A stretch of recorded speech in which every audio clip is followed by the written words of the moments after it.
What's up, everybody? Marvel the Cross 316 back with another comic book flashback. Today we are looking at X-Men issue number 6.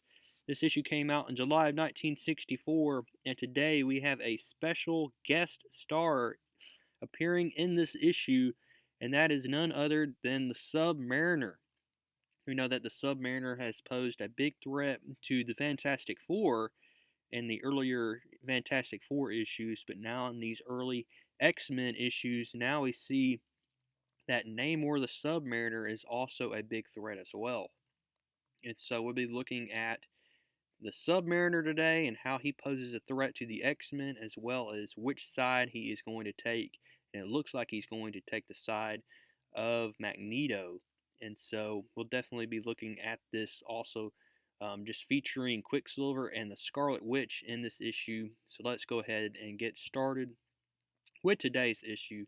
This issue is brought to you by Stan Lee, who wrote this issue, drawn by Jack Kirby. The inking is by Chick Stone, the lettering by Sam Rosen. We begin today's issue off. The X-Men are sitting down, they're eating a meal cooked by Jean Grey, and we see that Cyclops hits the hand of Hank McCoy, who is the Beast, with one of his energy beams here, and that's pretty funny. I mean, you don't reach across the table to grab something, you got to pass the plate. And also, we see here that Bobby Drake is using his ice powers to make ice cream, and he's going to put it on his pie. And he's just picking up the entire piece of pie, and then Jean Grey uses her telekinetic powers to lift that piece of pie before Bobby Drake can bite into it. And she says, use your fork. So we see here that while the X-Men are eating their meal, Professor Xavier is also looking at a newspaper, and the newspaper has an ad about the Submariner. Where is the Submariner? And so he basically tells the X-Men that they need to go find the Submariner before he falls into bad hands. And coincidentally, we see here that the Submariner is also being searched out by none other than Magneto and his Brotherhood of Evil Mutants. And we see that Magneto has this new gun here. It's basically it has some of Magneto's powers in this. It's like a ray gun.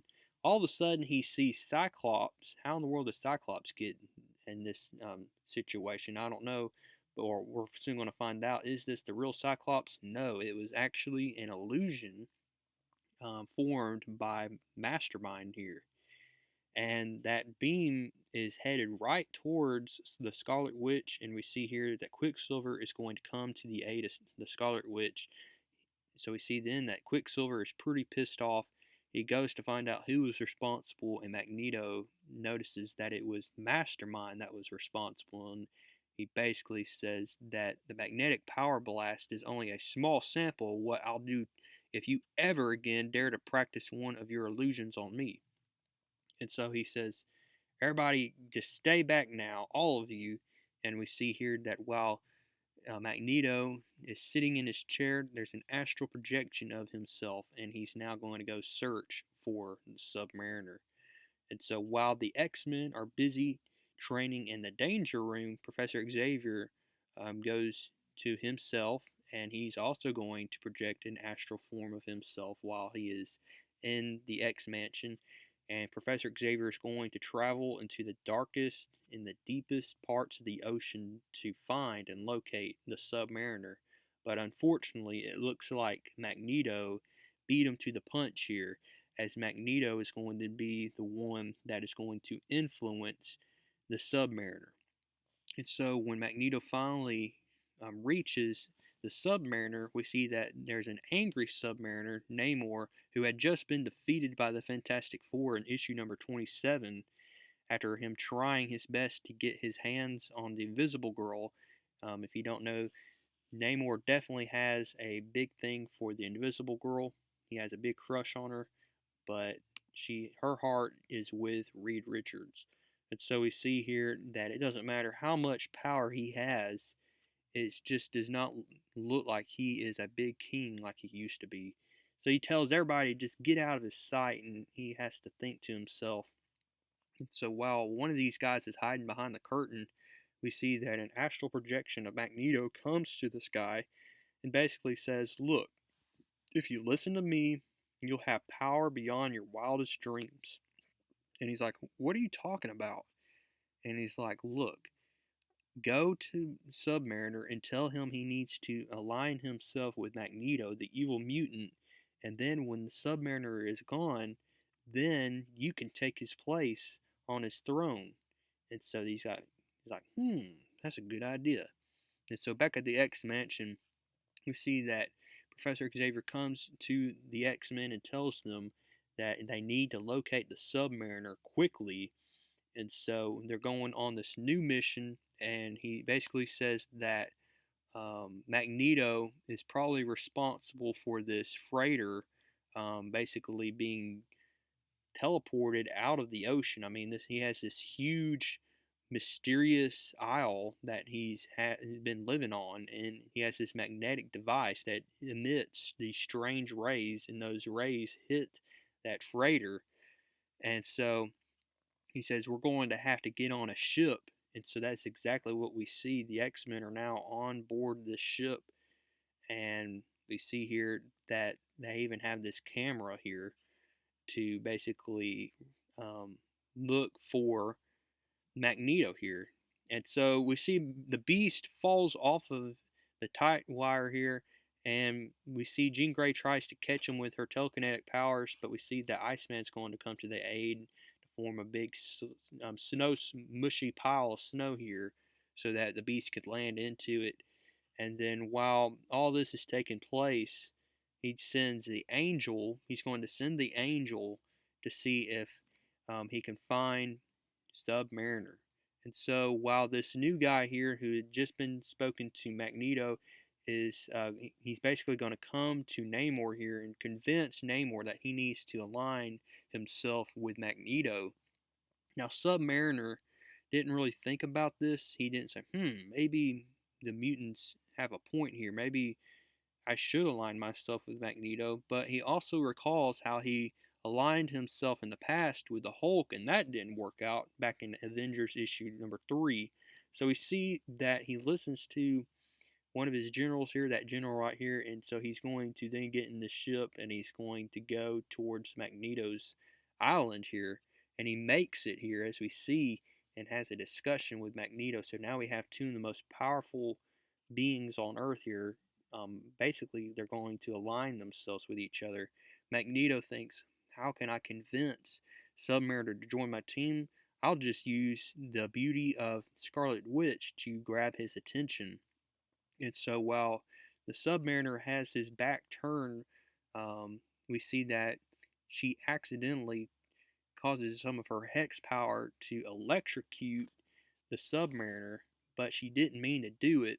Then he finally gazes upon the beauty of the Scarlet Witch, and we see here that Magneto definitely is like, y'all be quiet now, we gotta see if this works.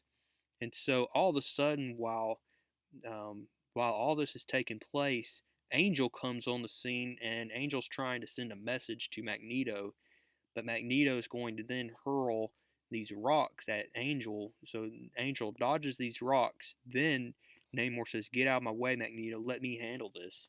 So then we see some of the power of Namor here. He tackles Angel in the air, and I mean, he just catapults Angel in the air. So Angel is, I mean, launched like a rocket. So Beast is then going to come and catch Angel in midair, and then Iceman forms an ice slide so that they can slide down. And so Angel definitely relays the information to Professor Xavier that Magneto has possession of Namor the Submariner, and that there's this gigantic magnetic device on this island here.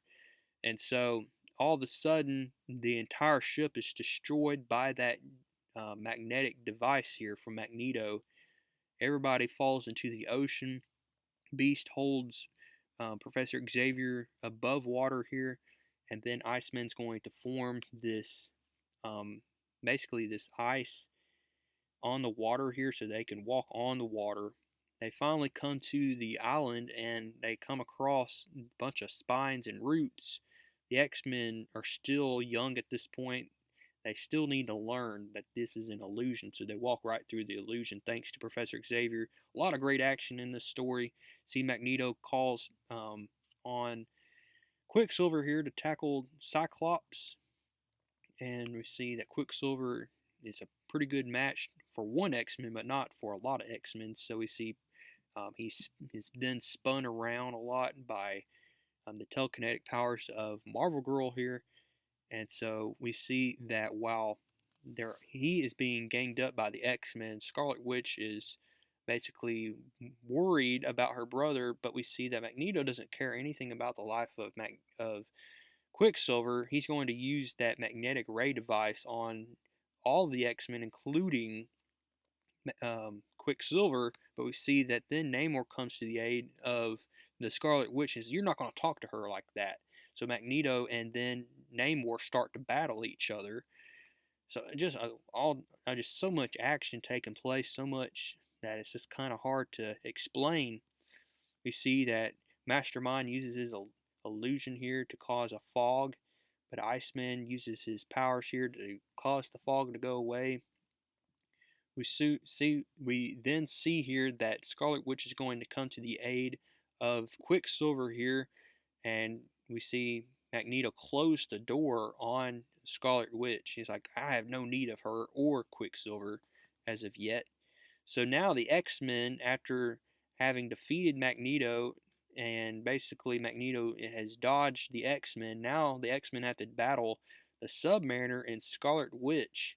So Beast is up first, and he tries to his best to go up against Namor, but I mean Namor, his chest is like a solid rock, and so the X-Men definitely are going to have a hard time trying to defeat the Submariner here.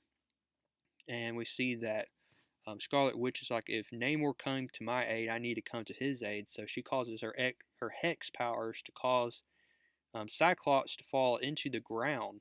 All of a sudden, we see Professor Xavier say, halt here, and he comes with Quicksilver, and Quicksilver looks to be just in a mindless gaze here, and it's thanks to Professor Xavier. And it's look, I'll give your brother back if y'all will stop fighting. We soon see here that Namor has had enough of himself. And he said, protect yourselves, X-Men. We'll see which one of us are the pawns. And so he then is going to bust out of the scene, and he's going to leave the scene for good here. And he's like, I've had it with these X-Men. I've had it with these mutants. I can't align myself with no one except my allegiance is with Atlantis. And so back with Magneto now, we see that the Brotherhood of Evil Mutants are getting ready for their escape, but he's then going to use his magnetic ray device on Namor, and Namor takes the full brunt of this, but he still has this super power, this super strength to dodge a lot of it.